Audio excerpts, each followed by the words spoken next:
মানে বিএসএফ থাকতো পাহারা, আমরা ওই দিক দিয়ে পাওয়া যাইতাম, এদিকেও ঢাকা যাইতাম, আবার ভারতে দিল্লি যাইতাম। আমাদের শেখ মুজিবুর নাকি দিল্লিতে যা বলছে যে সারা বাংলাদেশ দিতে পারি, ঢগরা মাঙ্গরপতা আমি দিব না। এই রাস্তা ধরে আমি সোজা ডাইরেক্টলি বিএসএফ এর সামনে ওইদিকে চলে যাব, মানে পলা যাইতেন। হ্যাঁ, ওখানে হচ্ছে এর শেষ মাথা গেছিলাম, একদম শেষ মাথা ঘুরতে। আঙ্গুরপাতা, হ্যাঁ আঙ্গুরপাতা। ওই যে ওদের যে একটা ঘিরানো আছে দেখছেন তো? হ্যাঁ আছে। ওই ঘিরানো জায়গাটা কিন্তু 3 বিঘা।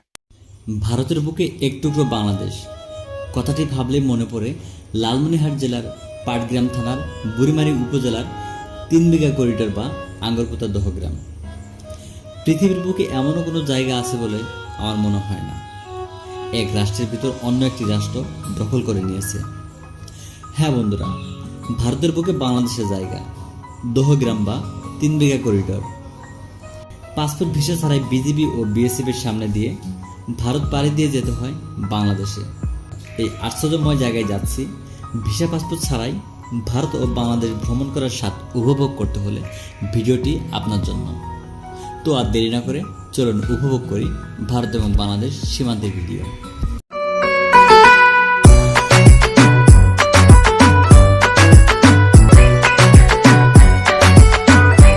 সুপ্রিয় দর্শক, আসসালামু আলাইকুম। আশা করি সবাই ভালো আছেন। এখন আমি যেখানে অবস্থান করতেছি এটা হচ্ছে বাংলাদেশের উত্তরবঙ্গের লালমনিরহাট জেলার পাটগ্রাম উপজেলার একটি জায়গা, সেটা হচ্ছে 3 বিঘা করিডোর। তো আমার পিছনে হচ্ছে বাংলাদেশ বিজিবি বর্ডার গার্ডের চেকপোস্ট, আর এখানে হচ্ছে ভারতের বিএসএফ এর চেকপোস্ট। সো এই যে অটোগুলো আসতেছে, বাংলাদেশের অটো আসতেছে, বাংলাদেশ থেকে অটো কিন্তু ভারতের রাস্তা দিয়ে। যে এখানে হচ্ছে বাংলাদেশের বিজিবি চেকপোস্ট, এই যে হচ্ছে বিজিবি, যে হচ্ছে বাংলাদেশের অটো, যে হচ্ছে বাংলাদেশের ভ্যান। আবার এখানে যদি একটু আমি জুম করে দেখাই, এই হচ্ছে দেখেন যে ভারতের বিএসএফ। সো আবার এ দেখেন যে বাংলাদেশের মানুষও আসতেছে, আবার হচ্ছে যে এখানে ভারতের বিএসএফ। ইন্ডিয়ার উপর দিয়ে কোন জায়গায় যেতে হয়? আমাদের বাংলাদেশ। ও মাই গড, মানে আপনার বাংলাদেশে যেতে হবে ইন্ডিয়ার উপর দিয়ে, তাও আবার ভারতের বিএসএফ এর সামনে দিয়ে। এটা কিছু না বলার কারণটা কি একটু বলবেন? কারণ কি আমাদের উপর দিয়ে যদি বিএসএফ এরা যায়, আমরা ইন্ডিয়া যাইতেছে, আর ওরা যে আমাদের উপর দিয়ে যায়, এটার মধ্যে মানে দুই পক্ষ মিলে একটা লেখালেখি।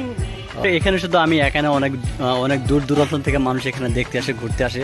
আসলে অদ্ভুত একটি জায়গা, যেটা কিনা হচ্ছে পাসপোর্ট ভিসা ছাড়াই মানে ভারতের উপর দিয়ে বাংলাদেশ, আবার বাংলাদেশের উপর দিয়ে ভারতে আসা যাওয়া করা যাচ্ছে।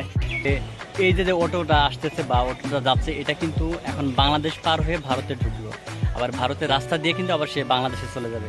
অদ্ভুত একটি জায়গা এখানে। সো আপনারা যারা বিনা পাসপোর্ট ভিসায় ভারত থেকে বাংলাদেশে যেতে যাচ্ছেন, তো চাইলে কিন্তু এখানে এসে সেই স্বাদটা উপভোগ করতে পারেন। আপনারা কোথা থেকে আসছেন? আমরা রংপুর থেকে আসছি, কিন্তু আমাদের আত্মীয় বাড়ি হচ্ছে পাটগ্রাম। তাই এখানে কোন দিক গেছিলেন? এখানে আমরা হচ্ছে এর শেষ মাথা গেছিলাম।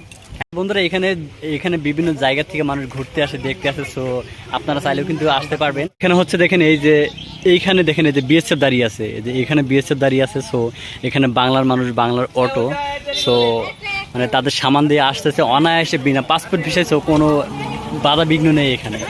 এই রাস্তা ধরে আমি সোজা ডাইরেক্টলি বিএসএফ এর সামনে ওইদিকে চলে যাব। ইন্ডিয়ার ভিতর দিয়ে যে বাংলাদেশে যেতে হবে, সো সেই জায়গাটুকু ভিডিও করার নট অ্যালাউড। সো আমরা কেউ সেই কাজটা অবশ্যই করবো না। তো আমরা কিন্তু নিজের চোখে এখান দিয়ে মানে দেখে যেতে পারবো। তো ওই কাজটা আমরা অবশ্যই কেউ করবো না। সো আমি এখন সেই ইন্ডিয়ার ভিতর দিয়ে বাংলাদেশে যাব, আর ওইখানে গিয়ে আপনাদেরকে সব কিছু দেখাবো।